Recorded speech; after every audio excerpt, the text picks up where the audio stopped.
I just want to talk a little bit about how I prepare my lawn or my soil when I'm making a new bed. This is more recent here. This was made this summer within the last month or so, and it all was just it was all grass all in here that you see. There's a small ring around the tree, but otherwise this was all grass in here. So what I do first is I actually dig out the grass with a regular garden shovel, but I sharpen the edge on it so it gets in there and it cuts.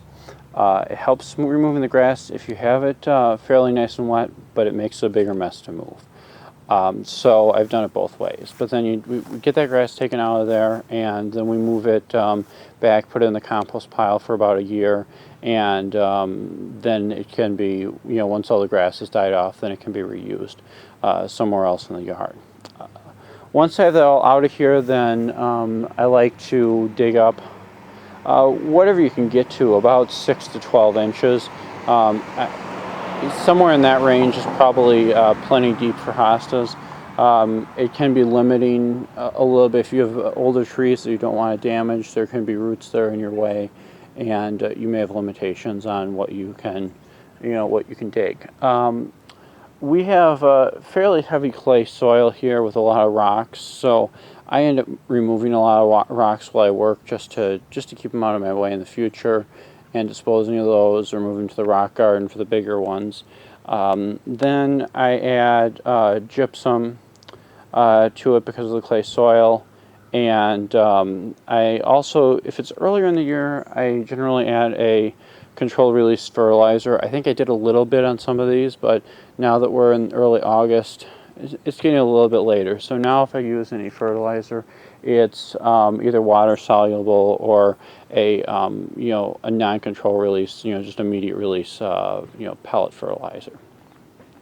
Then from there, I added a pretty good amount of peat moss here, and peat moss has its fans and it has its opponents on there, and I guess I've had pretty good luck with using peat moss in my outdoor non-container gardening, especially. It's served me well. I haven't had any problems with it drying out on me. It is difficult to wet in the first place, and you have to make sure you do get it wet. But once it's wet and mixed in with everything, it hasn't shown to be a problem. I haven't found it to be too wet for anything, but then again, I usually don't use it straight. I usually mix it in with something else like the native soil, which is the case I did here. I blended that in with the native soil, and I wanted to get this raised up a little bit and give some more structure to the soil, which is good for hostas to have some more airspace in there. There are a number of things that work well for that, like perlite or composted bark mulches or straight bark mulches. In this case, I had so much area that I needed to do that I used what I had available, which was the same mulch that you see on top. And I actually worked a very significant amount of this into the soil here. So that made the soil a little bit harder to work with these larger pieces, but it helped to get some more of that structure in there. So, like I said, it would have been ideal to do something more like perlite or a bark mulch, a smaller bark mulch if you had that available, more like what's used in potting. But on this scale, you have less of those things are practical. I also had a bunch of shredded newspaper that things were shipped in. I just worked that in here. I know that's not going to hold its structure real long. It's going to basically compost down, but it will compost down and just add some more nutrients to it. So then basically after I had all that done, I didn't use any compost in this area. So I had plenty of native soil worked up. There's a lot of nutrients in clay, as long as the roots can make it through it. That's the big problem with clay, is that either the roots can't penetrate it because it's too hard, or they're very slow to penetrate it, or it holds too much water and creates a bathtub effect.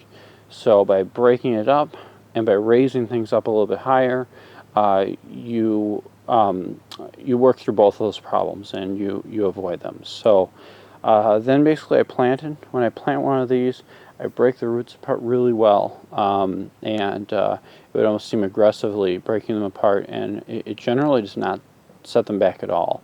You do not want to plant these with a really tight clump of roots. You want to take that, pull them all apart, untangle the roots, get it down there on the ground. You don't need to bury them under a whole lot of soil, and just get enough in there, basically to hold it into place.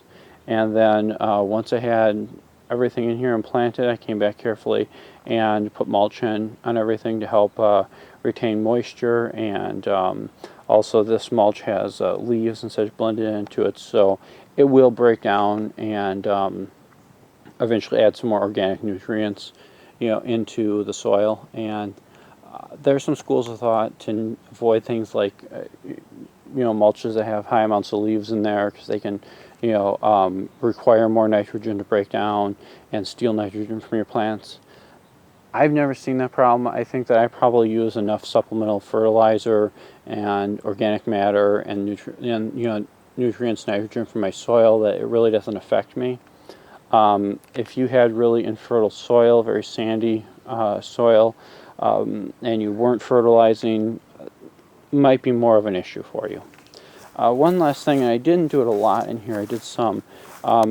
If you have grass that is spots where you don't think you got the roots out all the way, you can just take that and you can cover it up with some wet newspapers.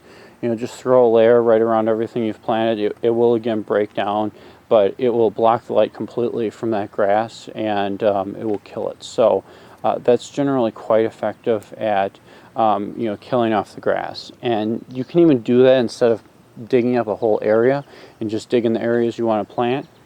That obviously wasn't very practical for me here, because I was planting this so densely and going to have these growing and need to be able to work with the area. So the only thing that made sense here was to get rid of all the grass. Some people, one last thing I mentioned, some people do like to use chemicals like Roundup to kill off the grass, and I try and avoid those type of things. But if you do use a chemical like that, it definitely will kill off the grass faster. You want to make sure you leave a few weeks after you spray with Roundup before you think about planting anything else.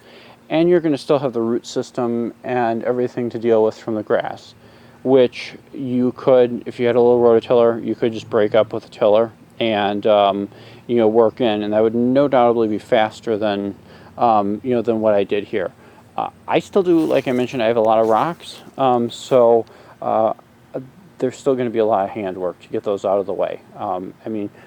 You get rocks like that are down 2 inches, you're just not going to get through it with any kind of tiller. I mean, that's a foot long, and that probably weighs 35 pounds.